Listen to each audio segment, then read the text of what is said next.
My name is Carl Anthony, and I work in the automotive industry in Detroit. Sometimes that work encompasses future vehicle technology, and that's what we talk about here, for the most part anyway. This is AutoVision News Radio. To the little girls gifted an easy bake oven when they wanted Hot Wheels. To the loud, bossy, and improper young ladies talking out of turn. To the women silently pulling their own seat up to the table in the boardroom. To those who fought the fight before we called it one. To the boys, men, and allies who stood with us and stepped aside to make room. To the forgotten, the marginalized, and silenced. To her, to him, to them, with love for you, for our future. That is the intro to Women-Driven Mobility by Katelyn Shelby Davis and Kristen Shaw. Davis and Shaw say this book is not the answer or the solution, but rather one cog in the wheel toward a more equitable and peaceful world. We are fortunate to have one of the authors, Katelyn Shelby Davis, with us this time on AutoVision News Radio. In addition to being an author and an advocate for women, Katelyn is the communications lead at Cavnue, a company with a mission to build the world's most advanced roadways that are safer and improve access to affordable and high-quality public transit and shared mobility. Born and raised in the Mitten State, automotive was always on Katelyn's radar. I don't know if it's too cliche to say this, but it's kind of in my blood. I mean, really, I grew up in Metro Detroit where car culture is incredibly prevalent. My mom worked in automotive. My dad was the stereotypical car guy. And I basically grew up at the racetrack and at car shows. And I kind of always knew that this was a world that I wanted to be a part of, which, by the way, was a really unpopular opinion when I graduated college and entered the market in the middle of the recession, basically. And that was a really rough time on the auto industry, especially Detroit. But understanding even then the industry was really cyclical, I really never lost focus in wanting to be a part of this. Katelyn has her graduate certificate in New Media Communications from Wayne State University and her Bachelor of Arts in Advertising and Public Relations from Grand Valley State University. And from there is where I really got my start on more of the traditional side of the industry. I worked at a tier 1 supplier. I worked with an automaker, both in corporate communications roles. And then from there, I started to sort of transition to more of the tech side of the industry. I spent some time as the director for the state of Michigan's Automotive and Mobility Industry Association, where I worked a lot with the traditional side of the industry. So a lot of the century-old companies that have grown this industry and are in every vehicle basically on the road. And then also working with local startups in the Michigan ecosystem that were working more on the tech side and the future of what this industry could and will be. I worked with some of the most notable names in the AV and EV space, ITS companies, aerial mobility, which was incredibly new to me. I even represented the North American International Auto Show for a while, which is how a lot of local folks in the Detroit area probably know me. Yeah, that's where I know you from. Exactly. And then earlier this year, I transitioned to Cavnue, where I'm the comms lead. Katelyn leads the public narrative at Cavnue, helping the company find its voice in an era of new mobility. Cavnue is a company that was founded to really bridge two worlds, the technology side, and more specifically the in-vehicle technology, and the road. By combining both of those and sort of merging those two worlds, the goal is to really help quickly and safely scale connected and automated vehicles to the market. Our vision is really to develop the most advanced roads by incorporating both digital infrastructure with physical infrastructure to unlock the full spectrum of capabilities of these vehicles. This looks like equipping roads with sensors and tech that gives connected vehicles and their drivers a further line of sight up the road and to help them make informed decisions along their commute, along their drive, as well as creating a standard operating environment that is friendly to connected and automated vehicle technologies. We're doing this by working with automakers and tech partners to create a vehicle agnostic tech stack and operating environment that meets the needs of vehicles on the market today. So things like the L2 vehicles, Blue Cruise, Super Cruise enabled vehicles that we can go out and buy today, as well as future AVs that are fully autonomous. At the time of this broadcast, December 2022, Cavnue is working on the Michigan project. As described by Cavnue, it's focused on the corridor between Detroit and Ann Arbor, where expanded mobility and economic development opportunities would connect individuals and small businesses to Michigan's most important industrial, technological, and academic clusters. The first phase is a collaborative piloting, planning, and development period lasting 2 years to test technology and infrastructure, to conduct analysis and community outreach, and ultimately establish a viable vision for the project. This is a project that we're working on in collaboration with the state of Michigan and with the Michigan DOT to roll out over the next couple of years. I then asked Katelyn what she makes of all the current trends in automotive. How much time do we have? It's a very loaded question. I mean, so there's a lot that sort of like bounces through my mind on a daily basis. I mean, one, because I work at Cavnue, the concept around smart vehicles truly needs smart infrastructure to succeed and to scale.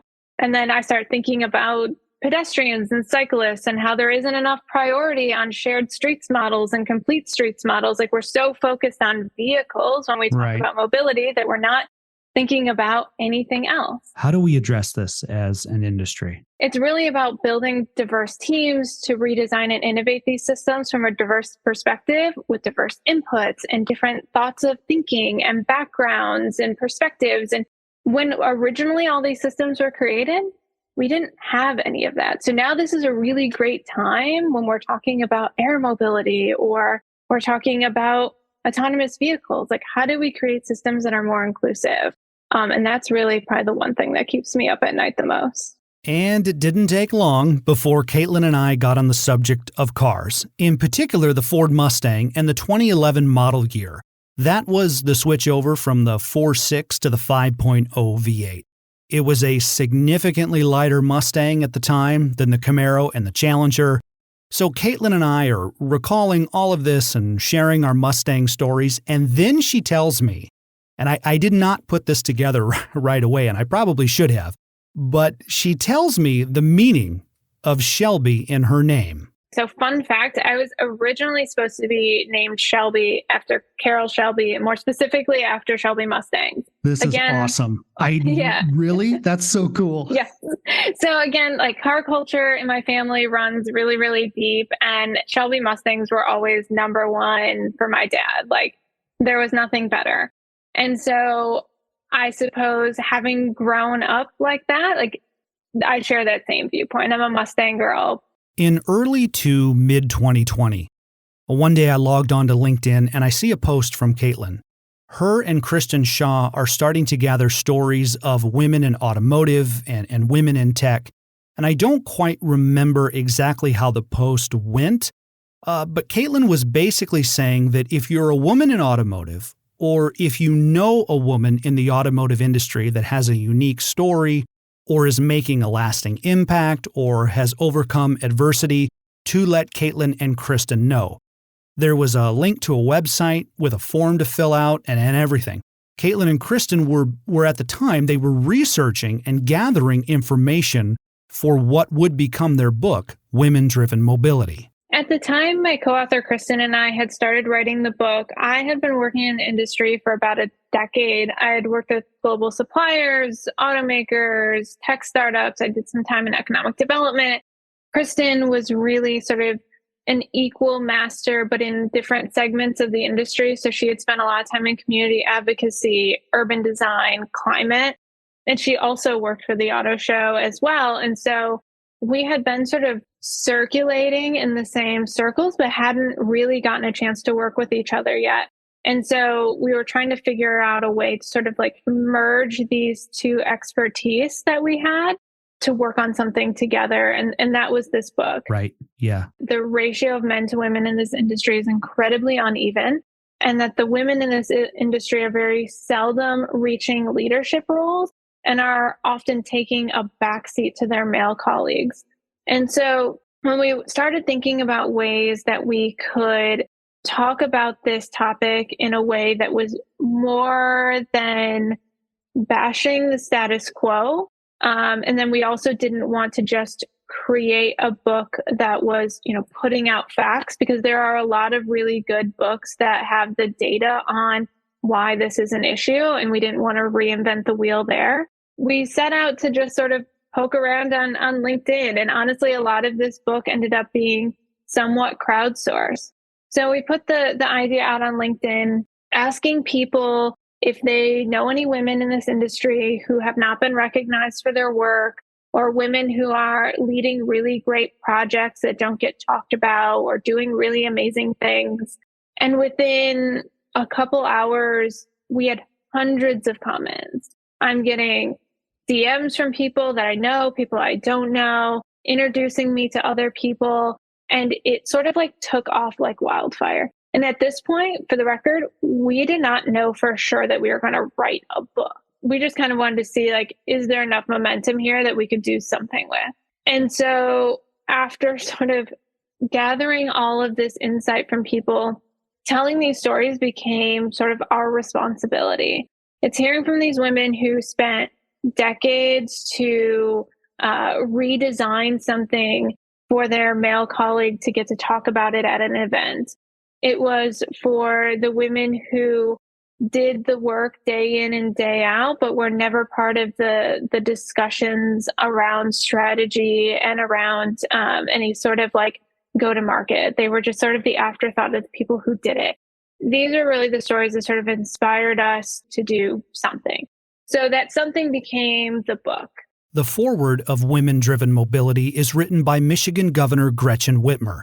It's organized by chapters, starting with community advocacy and design and engineering, moving into other key topics like policy and legislation, climate resilience, and education.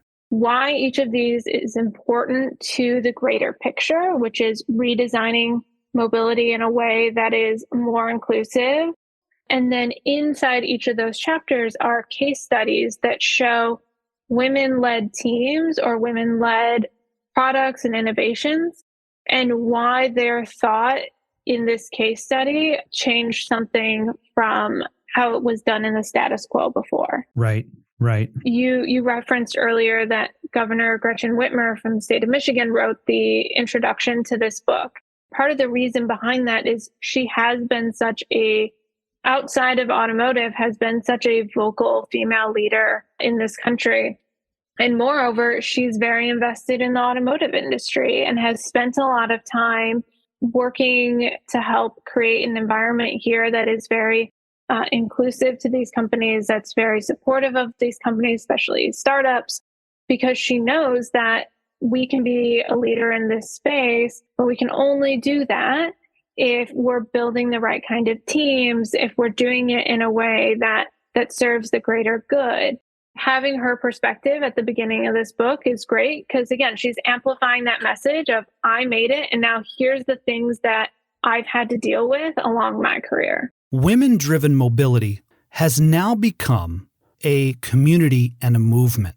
Kristen and I and a lot of the people that we've sort of brought along for the ride now at this point are really trying to use this platform as a way to keep the conversations going, be a resource to reporters, to event planners, to people who are looking for staff or board members, et cetera.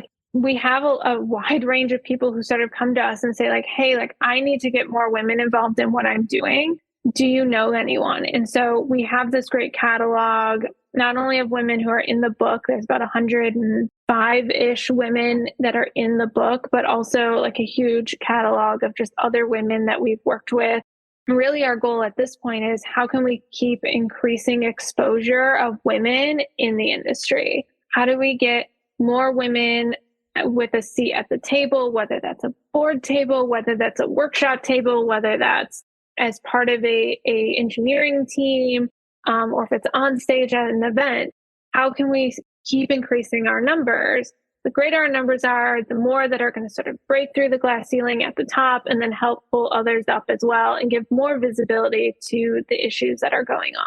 To conclude our discussion, I asked Katelyn what she hopes her legacy will be when she retires from automotive. Yeah, the legacy that I want to leave on this industry is a continued conversation on gender equity. I want to keep people talking. I'm hoping by the time I retire that the ratio will be much more diverse.